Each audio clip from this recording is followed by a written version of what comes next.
Is the program going to close? What is the Canadian government or IRCC planning for the next 1 to 2 years for the Canadian Startup Visa Program? The answer is simple. The information is out there. You just need to know how to reach and find it. Hello, I'm Reza and I'm with Ingway Canada. My firm specializes in Canadian and UK Startup Visa programs. Check out my LinkedIn profile if you need validation of my claims on this video. We're going to break it down for everyone in this short video series on what to expect in the upcoming Startup Visa program changes anytime from now until the end of 2023. If you don't know about the Startup Visa program for Canada, I suggest you to view our basic introductory video about this specific immigration stream. In our previous post, you'll see the thumbnail where you can click on it below this video. So everyone knows that the Canadian Startup Visa program is a direct permanent residency stream with an optional work permit. There's a large backlog of applicants now in the system, and many of these startups don't seem to be authentic, which is why the IRCC is concerned and planning changes to the program. Here are some of the changes we believe will be implemented in the coming 1 to 2 years for the Startup Visa program. 100% it will become a work permit stream, so it will not be a direct PR stream anymore. The work permit will be valid for approximately 2 to 3 years with a renewal option. To become qualified under the future Startup Visa program, the startup should already have a minimum amount in investments made or attracted from outside investors or government grants. So this means if it's just a basic startup business plan or concept with no traction or investments, it won't qualify. Letters of support or endorsements will continue to play a big part of the startup process. However, each designated organization will have a maximum number of letters they can issue per year for their startups, and they will be scrutinized by an oversight committee such as NACO or another body. They can renew this maximum limit of startup endorsement letters or letters of support before the end of the year, but this renewal application will need to be justified.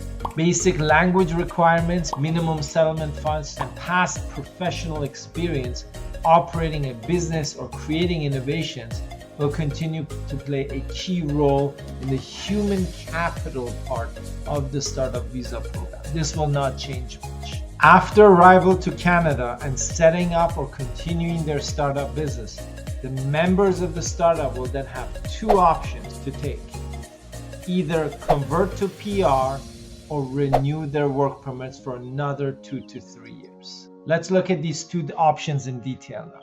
Option 1. To convert to PR, the group would have to have completed a few of the milestones from a list of potential accomplishments which the government will publish as part of the program changes. These milestones can include the following: minimum number of Canadian jobs created for the past 2-3 years. For example, minimum 5 or more jobs. Revenue of at least $500,000 per annum or total throughout the last 2-3 years since they've been here on a work permit. Attracted investments from third-party organizations or investors of a minimum of $500,000 during their time within Canada.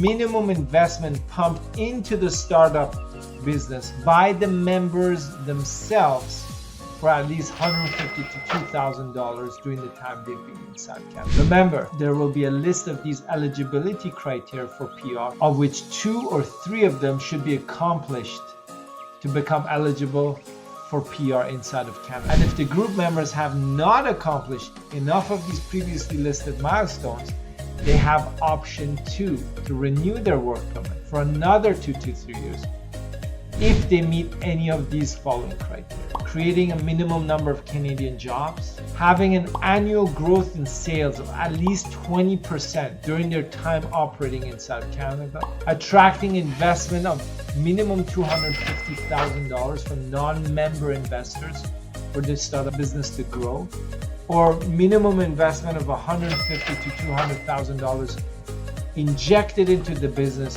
by the startup members themselves. We expect the criteria to renew will be at least 2 out of this list of eligible criteria. The work permit renewals can continue up to a maximum of 7 years. Now you're asking yourself, where are they getting all this information from? What's the basis of our forecast on the upcoming startup visa program changes in the coming 1 to 2 years? Here is our reasoning and justification of what we are claiming in this video. The most important aspect for this forecast is that IRCC is not satisfied with the current process of the startup visa program with qualified and unqualified startups who have applied. If you look at the UK startup visa program, which we work with extensively, they have exactly this type of structure in place, which means you apply for a 3-year work permit, during which time you have to implement 2 out of 7 key criteria to become eligible for settlement or permanent residence in the UK. These criteria include low wage and high wage job creation in the 3 years, minimum revenue and export sales, innovation and research activities, minimum investment by the founders, and so on. The UK designated organizations also have a limit on the number of letters of endorsement which they can issue per year for their startups. If you review the January 2022 announcement by the US for their new innovation startup W visa program, it is specifically based on such criteria. To qualify the startup to apply for a 3-year work visa and specific criteria to convert to a green card, such as minimum sales, growth, job creation, and investments. The US figures are very high, and we believe that Canada will create a hybrid of the UK and the US version of the startup visa program. There you have it, folks, on a silver platter. We're still in the early part of 2022, so these changes are yet to be announced and implemented, which could take 1 to 2 years. If you're deciding to apply for immigration to Canada or UK through the startup visa program, look no further. That's our specialty here at Ingway. We will guide and support you throughout the endorsement letter or letter of support process and the entire immigration process, including work visas and permanent residencies. Our team in Canada speaks over 8 languages, and we're licensed to help applicants like yourself and your families. We have $1 million liability insurance, which protects you and us from mistakes or fraud, as well as a dedicated client trust account. We help applicants from over 47 different countries. In terms of business immigration process, we're very well versed with most of the programs available and open. Click the link below this video and get a free assessment of you, your profile, your business, and perhaps your family. And remember, don't just apply, but apply with an immigration plan. And that's our specialty. If you have any questions, ask us directly. Don't email us. Just tune in to our YouTube live session every Thursday, 9:30 a.m. North America Eastern Standard